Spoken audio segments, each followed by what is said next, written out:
मित्रांनो, हरे कृष्ण.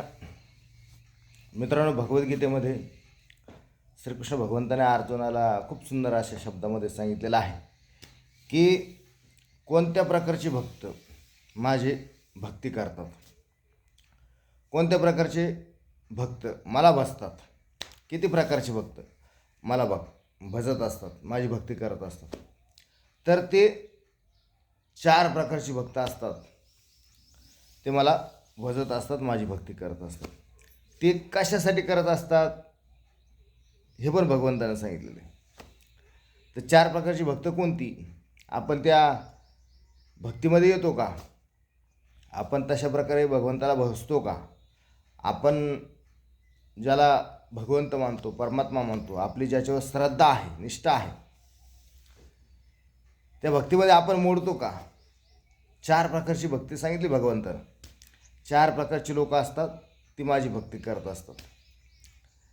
ती लोक कोणती नेमकं, मग कोणत्या प्रकारची भक्ती आहे ती. भगवंताने पहिलं सांगितलं की आर्थ,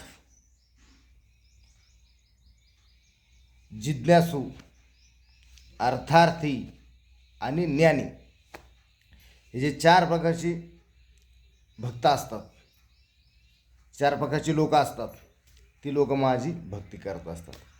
पहिलं काय सांगितलं भगवंताने, आर्थ, जिज्ञासू, अर्थार्थी आणि ज्ञानी, हे 4 प्रकारची लोक मला भजत असतात.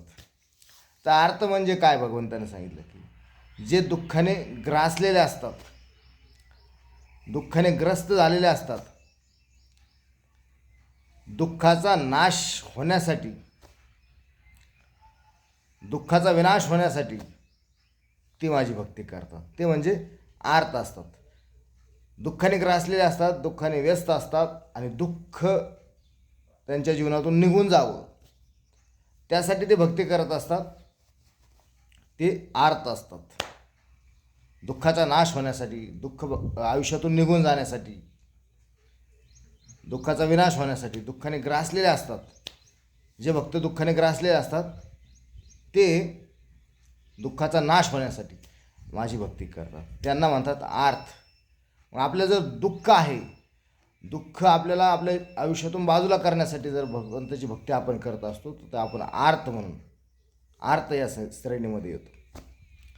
दुसरा असतात जिज्ञासू, ज्यांना ज्ञानाची भूक आहे, ज्यांना ज्ञान ग्रहण करण्याची भूक आहे, जे जिज्ञासू आहेत, ज्ञान मिळवण्यासाठी जे प्रयत्न करतात ते जिज्ञासू असतात. त्यांना भूक आहे, काहीतरी घेण्याची भूक आहे, ज्ञान मिळवण्याची भूक आहे, त्याच्यासाठी ते भक्ती करतायत, ते जिज्ञासू असतात.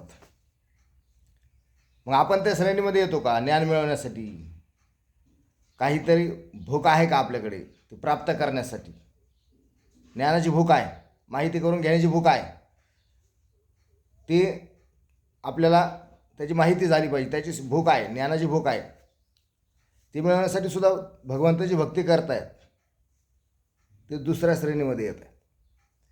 आणि तिसऱ्या श्रेणीमध्ये जे येतात ते अर्थार्थी, म्हणजे ज्यांना पैशाची, द्रव्याची, धनाची इच्छा असते, पैसा मिळाला पाहिजे, धन मिळालं पाहिजे, द्रव्य मिळालं पाहिजे, त्याच्यासाठी भक्ती करतात, ते अर्थार्थी असतात.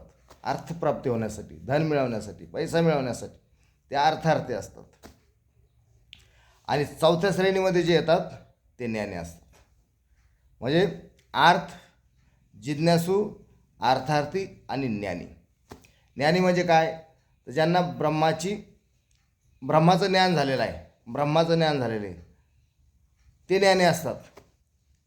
ते भगवंताची भक्ती करतात, ते ब्रह्मांडाचं त्यांना ज्ञान झालेलं असतं, ब्रह्माचं त्यांना ज्ञान झालेलं असतं, ते ज्ञानी असतात. म्हणजे 4 प्रकारचे भक्त असतात, 4 प्रकारचे लोक असतात, ते मला भजतात. एक आर्त असतो, एक जिज्ञासू असतो, एक अर्थार्थी असतो आणि एक ज्ञानी असतो. अशा 4 प्रकारची लोक मला भजतात, हे भगवंतानं सांगितलेलं आहे. आणि ते सुद्धा शुद्ध होऊ शकतात बरं का मित्रांनो, शुद्ध होऊ शकतात. एखाद्या प्रामाणिक आध्यात्मिक गुरूच्या सानिध्यात जर आपण आलो तर आपण शुद्ध होऊ शकतो. एखाद्या प्रामाणिक आचार्यांच्या संगतीमध्ये जर आपण आलो तर शुद्ध होऊ शकतो. एखाद्या संताच्या संगतीमध्ये सहवासामध्ये जर आपण आलो तर आपण शुद्ध होऊ शकतो. परंतु शुद्ध भक्ताच्या सानिध्यामध्ये आपण गेलं पाहिजे, विशुद्ध नाही. शुद्ध भक्ताच्या सानिध्यामध्ये जर आपण गेलो तर आपण शुद्ध होऊ शकतो. अर्थ, जिज्ञासू अर्थात आणि ज्ञानी हे आपल्याला कळतं. कशाचं काय केलं पाहिजे हे आपल्याला कळतं.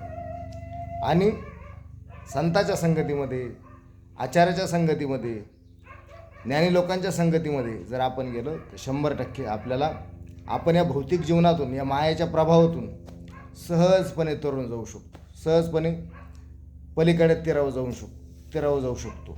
सहजपणे या भौतिक प्रकृतीमध्ये आल्याच्यानंतर जे आपल्याला 3 गुणाने आपण युक्त झालो, रजोगुण असेल, तमोगुण असेल, सत्वगुण असेल, 3 गुणामध्ये कोणता गुणांचा प्रभाव आपल्यामध्ये जास्त आहे, कोणत्या गुणाने आपण युक्त आहोत, तशा प्रकारे आपल्याला कर्म म्हणजे भोगावं लागत असतं.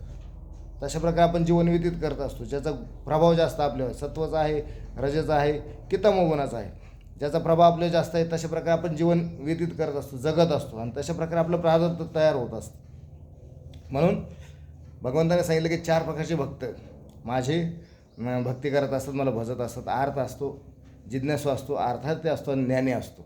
मग आपल्याला याच्यापासून पण, या भौतिक दोषापासून मुक्त व्हायचं असेल, कृष्ण भावना भावित व्हायचं असेल तर आपल्याला संताच्या संगतीमध्ये, आचार्याच्या संगतीमध्ये, आध्यात्मिक प्रामाणिक गुरूच्या संगतीमध्ये राहावं लागेल. तेव्हा भौतिक दोषापासून आपण मुक्त होऊ आणि आपण जीवन अगदी आनंदी जगू. मित्रांनो, म्हणून 4 प्रकारची भक्त असतात. अर्थ, जिज्ञासू, अर्थार्थी आणि ज्ञानी. हेच लोक म्हणजे 4 प्रकारचे भक्त भगवंतांना ते पण भक्तप्रिय असतात. म्हणजे उच्च नीच कसे पण असो, भगवंत द्वेष करत नाहीत. ते भगवंताला ते भक्त प्रिय असतात आणि आपणही भगवंत आपल्याला प्रिय असतो.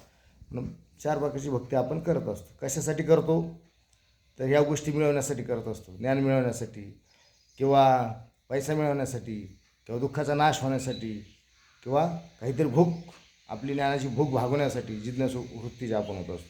4 प्रकारचे असतो. हा व्हिडिओ आपल्याला समजला असेल तर लाईक करा, इतरांनाही शेअर करा आणि भगवद्गीतेचं ज्ञान आपण 100% मिळवा. जीवनामध्ये सक्सेस मिळवायचा असेल ना मित्रांनो, जीवनामध्ये सफलता मिळवायची असेल, आपण पाहिलेलं जे जीवन आहे, आपण कल्पना केलेली जी जीवन आहे, जीवन जगायचं असेल तर 100% भगवद्गीता नॉलेज मिळवा. सगळं काहीच वाचण्याची गरज नाही, फक्त भगवद्गीता वाचा. 100% सगळ्या गोष्टी आपल्याला प्राप्त होतात. सगळ्या गोष्टी आपल्याला प्राप्त होतात. सगळं काही मिळतं. सगळं काय आहे हे कळतं आपल्याला. भगवद्गीता हातामध्ये घ्या, बाकी काहीच नाही.